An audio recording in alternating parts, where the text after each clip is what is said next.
Hey everyone, welcome back. If you are as obsessed with the sheer, behind-the-scenes mechanics of modern sports as I am, you are in exactly the right spot.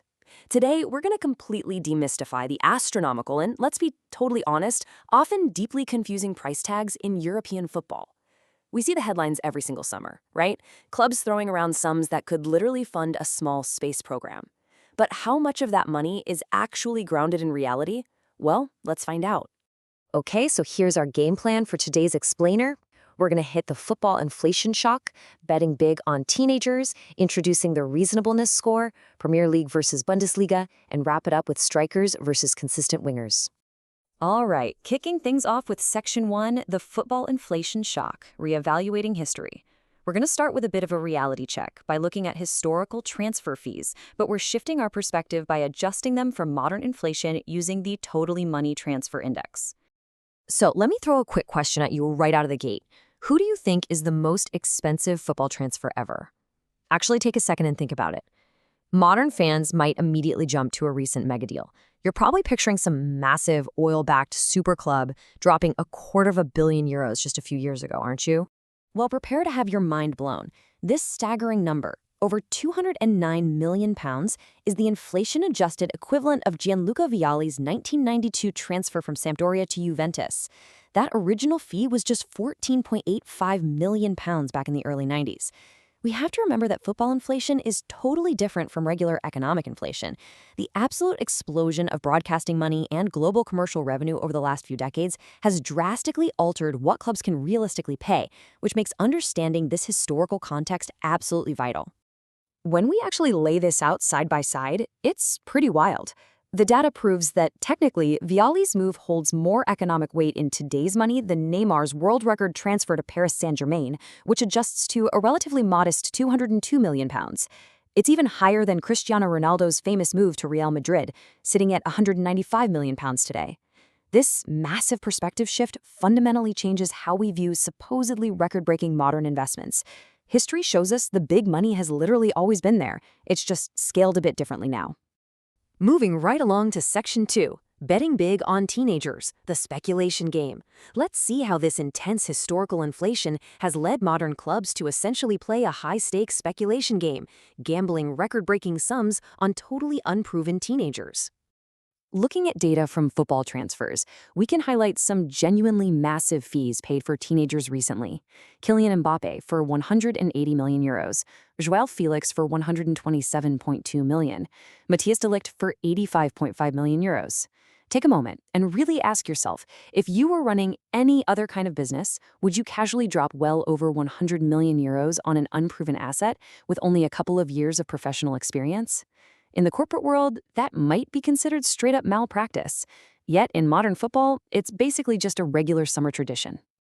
To really put this era into perspective, consider this specific deal for Mbappé, making him the most expensive teenager in football history following that €180 million move in 2018.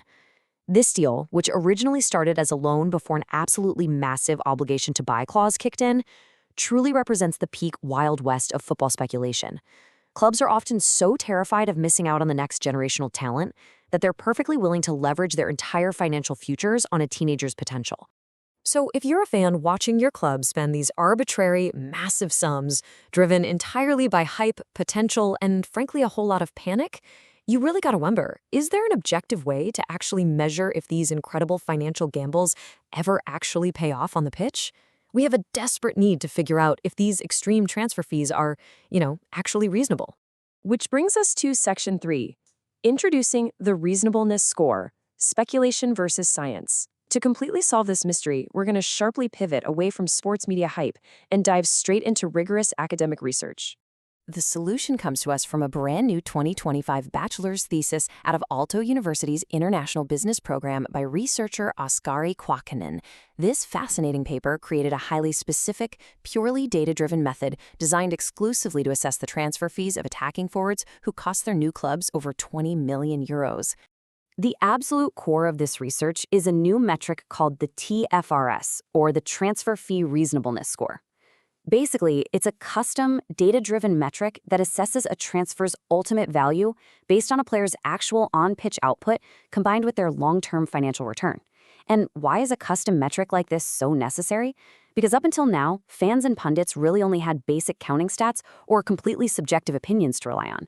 This score finally strips away the club PR machine and the media hype to give us concrete, objective value. The mechanics behind the score are actually beautifully straightforward. Step 1 looks at hard player metrics, goals, assists, and underlying numbers like expected goals and expected assists, which basically measure the overall quality of the scoring chances a player gets and creates on the pitch. Step 2 analyzes the player's resale value change. Basically, did their actual market value go up or down after the big move? And Step 3 factors in overarching efficiency metrics. To prove if a player was actually worth their price tag, this strict formula requires the player to have completed at least one full season of football at their new club. All right, move into Section 4, Premier League versus Bundesliga, a battle of philosophies.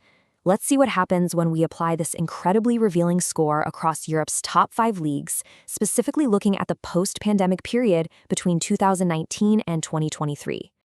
When you chart the average scores, the data reveals a massive, frankly shocking contrast in club philosophies. The highly efficient German Bundesliga scored the highest reasonableness score across the board. On the flip side, the famously wealthy English Premier League scored the lowest. This heavily indicates that English clubs are generally getting terrible value for their money. And why does this huge contrast exist? Well, the research points strongly towards the infamous English tax. Selling clubs all over Europe know that Premier League teams are flush with massive broadcasting wealth, so they intentionally inflate the prices of their players, heavily skewing the value proposition. The simple, undeniable takeaway here is that having the deepest pockets often leads directly to bloated, highly inefficient transfers. The Premier League's immense wealth definitely does not equal transfer efficiency. It's a classic case of necessity being the mother of invention, really. German clubs, operating with significantly tighter budgets, simply do not have the luxury of completely missing on a €50 million transfer. Because a single mistake could ruin their entire season, they are forced by pure necessity to make mathematically smarter, far more reasonable investments in their forward lines. And finally, Section 5, strikers versus consistent wingers, positional value. For our last segment, we're going to look closely at where exactly on the pitch the big money is going to find the safest returns. This part of the Aalto University positional analysis is totally fascinating. Investing heavy money in central strikers is highly volatile according to the reasonableness score. Why is that? Well, often, traditional number 9s rely almost entirely on precise service from the midfield behind them, making them a major boom or bust investment depending entirely on the tactical system they're dropped into. Wingers, however, frequently create their own chances, offering much more consistent value for the transfer fees paid. If you're a sporting director dropping €50 million, the math absolutely says you're much safer buying a dynamic, independent winger than a traditional target man. Which brings us to one final huge question to leave you with today. With analytical tools like the transfer fee reasonableness score now publicly exposing exactly who is wasting their money and who is actually spending wisely, is the romantic era of football transfers completely over? Are the thrilling days of gut-feeling, hype-driven mega deals permanently finished, replaced entirely by cold, hard data science? Let that sink in for a moment the next time you see a massive summer transfer headline. Thanks so much for learning with me today, and I'll catch you on the next explainer.